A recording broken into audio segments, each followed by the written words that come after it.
Chers téléspectateurs, chers internautes, je vous salue encore dans notre nouveau numéro de notre pain dominical. Je viens auprès de vous partager cette parole que Dieu a mis dans mon cœur. Je vais intituler ce message comme une question. Et quelle est la question? Savez-vous que la parole de Dieu est une sémence? Savez-vous que la parole de Dieu est une sémence? C'est ça la question. Avant de prier, j'aimerais que nous puissions lire dans le livre des Galates, Galates chapitre 6. Galates chapitre 6, et nous allons lire le 7e verset. Ne vous y trompez pas. On ne se moque pas de Dieu. Ce qu'un homme aura sémé, il le moissonnera aussi. Celui qui sème pour la chair, moissonnera de la chair la corruption. Mais celui qui sème pour l'esprit, moissonnera de l'esprit la vie éternelle. Prions. Seigneur Dieu, je rends grâce à ton nom pour cette opportunité que tu m'as donnée de partager cette parole dans ce nouveau numéro de pain dominical. Je recommande tout cœur, tout esprit qui me suit à cet instant, et celui-là qui va me suivre ou celle qui va me suivre en différé. Papa, j'ai prié que cette parole puisse avoir de l'impact, que cette parole puisse aider quelqu'un, que cette parole puisse bénir quelqu'un. Au nom de Jésus, nous avons ainsi prié. Amen. Bien-aimés, la parole de Dieu dit, ne vous y trompez pas. On ne se moque pas de Dieu. Ce qu'un homme aura sémé, il le moissonnera aussi. Celui qui sème pour la chair, moissonnera de la chair la corruption. Mais celui qui sème pour l'esprit, moissonnera de l'esprit la vie éternelle. Donc, ici, moi je voudrais que vous puissiez comprendre la parole de Dieu comme une sémence. La parole de Dieu. Est-ce que vous savez que c'est une sémence? Alors, qu'est-ce que c'est une sémence? J'ai essayé de mettre quelque chose sur papier. Celui qui a étudié la botanique ou l'anatomie et tout ça pouvait connaître d'une manière vague une sémence. Une sémence, c'est une graine ou une autre partie d'un végétal apte à former une plante complète après semis ou enfouissement. C'est-à-dire, une sémence, c'est une graine. Une sémence, c'est une partie végétale apte à former une plante complète après semis ou enfouissement. C'est-à-dire, vous enterrez ça, et c'est alors que la sémence commence sa vie. En d'autres termes, je voudrais juste vous dire que la parole de Dieu, en tant qu'une sémence, il ne ferait pas mieux seulement de l'écouter, mais il faut la garder, il faut la conditionner pour que vous ayez les effets de la parole de Dieu. Il faut la conditionner. Il ne suffit pas seulement de l'écouter. La chose qui est en train de tuer l'Église aujourd'hui, c'est que la majorité des chrétiens, ils vont à l'Église écouter la parole. Et après avoir écouté la parole, ça reste à ce niveau-là. Or, ici nous constatons que la parole de Dieu, c'est une sémence. Mais quand on vous dit que ça c'est une sémence, c'est pour en faire quoi? Quel est l'usage? Quel est l'usage des semences. Nous allons lire le 2 Corinthiens, le livre, le 2 Corinthiens, chapitre 9. Écoutons quelque chose là qui m'a beaucoup intéressé. Chapitre 9, le verset 10, la parole de Dieu dit: c'est lui qui fournit de la sémence au semeur et du pain pour sa nourriture, vous fournira et vous multipliera la sémence, et il augmentera les fruits de votre justice. Vous comprenez? Vous comprenez? Il dit, c'est lui. La parole de Dieu dit, c'est lui qui fournit de la sémence au semeur et du pain pour sa nourriture, vous fournira et vous multipliera les semences. Pourquoi Dieu va multiplier les semences? Pourquoi? Pourquoi il va multiplier les semences? Et il a dit, quand il multiplie les semences, il augmentera les fruits de votre justice. Le fruit de votre justice. Les fruits de votre justice. Dieu va multiplier. Il vous donne les semences. Il multiplie des semences. Pourquoi il va multiplier des semences? Pourquoi vous donner des semences? C'est pour en faire usage. Bien-aimés dans le Seigneur, quand vous écoutez seulement la parole sans l'utiliser, vous devenez vraiment religieux. Et vous ne verrez pas les effets de... C'est pourquoi vous voyez beaucoup d'enfants de Dieu ne voient rien. Quand par exemple quelqu'un dit « Dieu m'a dit »,« Dieu m'a parlé », ils trouvent que c'est de l'utopie ou c'est la farce.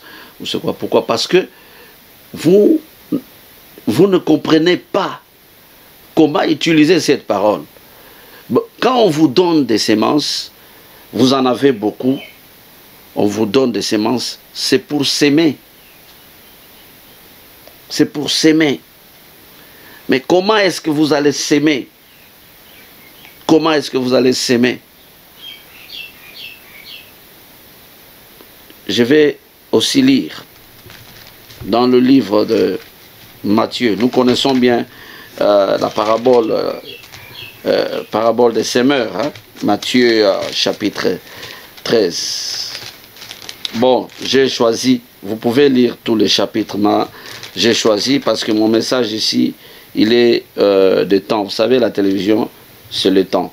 J'ai lu le verset 19. Lorsque un homme écoute la parole du royaume et ne la comprend pas, le malin vient et enlève ce qui a été sémé dans son cœur. Cet homme est celui qui a reçu la sémence le long du chemin. Ça, c'est dans la parabole de semeur. Et j'ai lu le verset 24 à 25. Il leur proposa une autre parabole. Il dit, le royaume des cieux est semblable à un homme qui a sémé une bonne sémence dans son champ. Mais pendant que les gens dormaient, son ennemi vint, séma des livrets parmi les blés, et il s'en alla. Alléluia. Je bénis Dieu. Ici, Jésus-Christ est en train de donner la parabole du semeur. Il a dit, il était en train de s'aimer, d'autres semences tombent au bord du chemin, d'autres semences dans un terrain rocailleux, d'autres semences dans les épines, mais d'autres semences dans la bonne terre. Mais ici, j'ai voulu juste vous montrer cette partie-là. Il dit, la sémence qui est tombée au bord du chemin, c'est semblable à celui-là qui a reçu la parole et ne la comprend pas. Tel est le cas de beaucoup d'enfants de Dieu, de beaucoup de chrétiens aujourd'hui. Ils reçoivent la parole sans la comprendre. Et les oiseaux viennent, ils mangent la sémence. et où ils mangent des semences qui sont tombées au bord du chemin. Parce que cette sémence ou ces semences sont à la merci de tout passant. On peut les fouler aux pieds. Les oiseaux peuvent les piquer et s'en aller avec. Alors, le fait de ne pas comprendre la parole, c'est ce qui fait que les gens ont difficulté à implémenter. Les gens ont difficulté à mettre en pratique cette parole. Voilà pourquoi, ici, je suis en train de vous dire que il est très important, quand on vous donne la sémence, c'est pour s'aimer. C'est pour s'aimer. Comment vous allez s'aimer? Vous s'aimez cette parole par la méditation. Méditez cette parole. Quand vous la méditez, ça va rester en vous. Et ça va se manifester en vous. Parce que vous la méditez. Et quand vous méditez, la deuxième chose qu'il faut faire, il faut croire en cette parole. Il faut croire en cette parole. Quand vous croyez en cette parole, que vous méditez, cette parole qui est en vous, vous croyez. Quelle est l'attitude que vous allez prendre? Vous allez la confesser. Vous allez parler cette parole. Vous savez, vous allez à l'hôpital, on vous diagnostique une maladie par le docteur ou le médecin. Il vous dit, celui-là qui a la parole de Dieu, quelle est son attitude? Non l'homme naturel, qu'on appelle parfois l'homme animal, quand on lui annonce, par exemple, que non, bon, on a trouvé telle maladie en vous, la réaction c'est, ah, c'est fini, docteur, qu'est-ce que je dois faire? Mais c'est lui qui a la sémence, la parole de Dieu.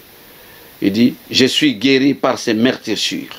Donc tu confesses, tu te réveilles le matin, tu confesses, tu te réveilles le soir, tu confesses. Tu ne fais que confesser la parole de Dieu. Tu vas voir l'efficacité de la parole de Dieu.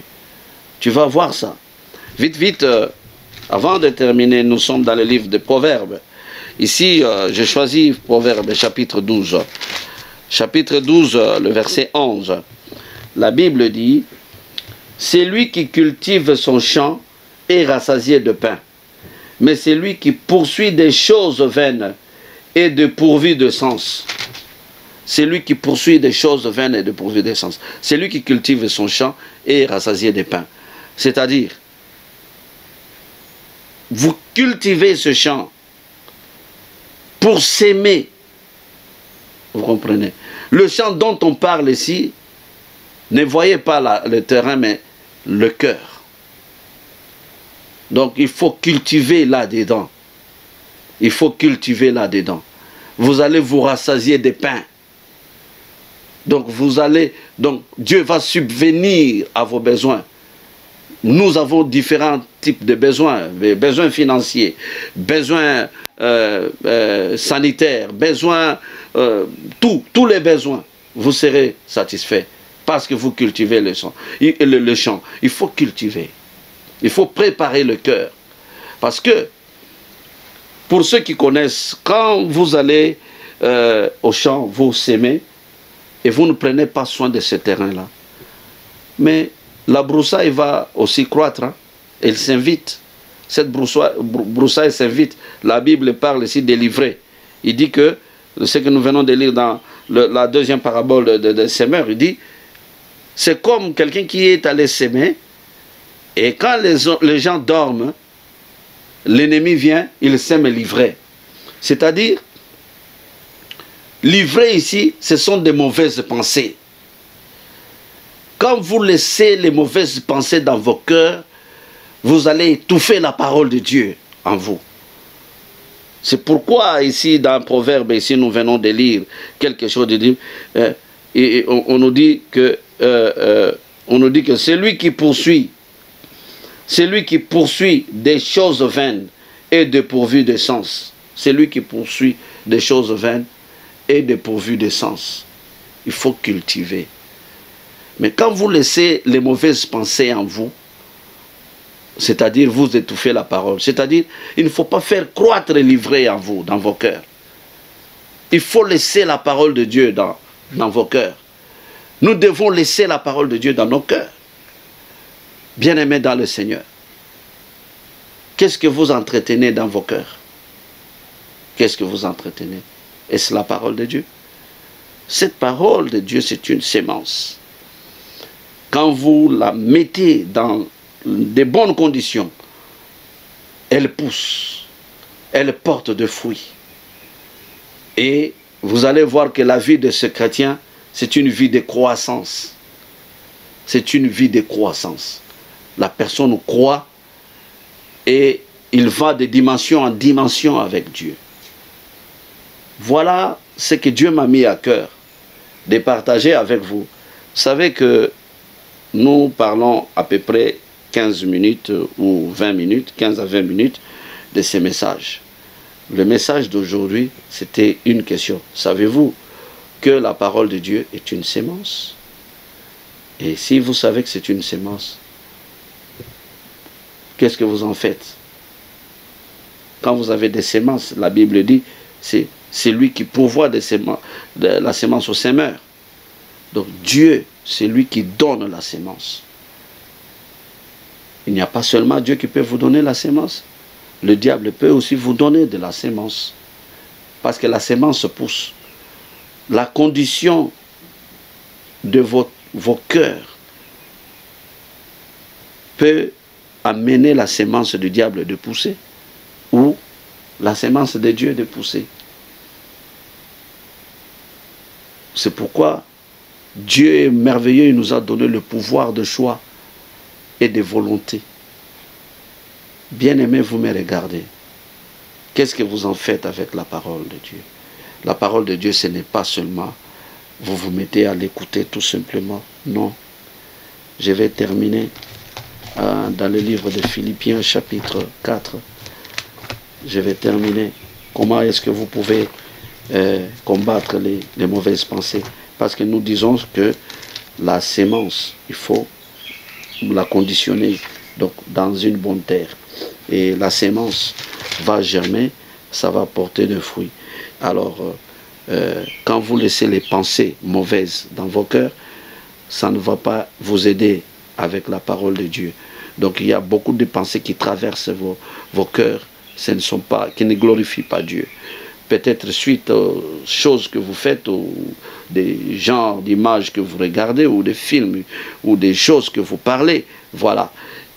Écoutez ce que Philippiens 4, verset 8 dit. « Au reste, frères, que tout ce qui est vrai, tout ce qui est honorable, tout ce qui est juste, tout ce qui est pur, tout ce qui est aimable, tout ce qui mérite l'approbation, ce qui est vertueux et digne de louange, soit l'objet de vos pensées. »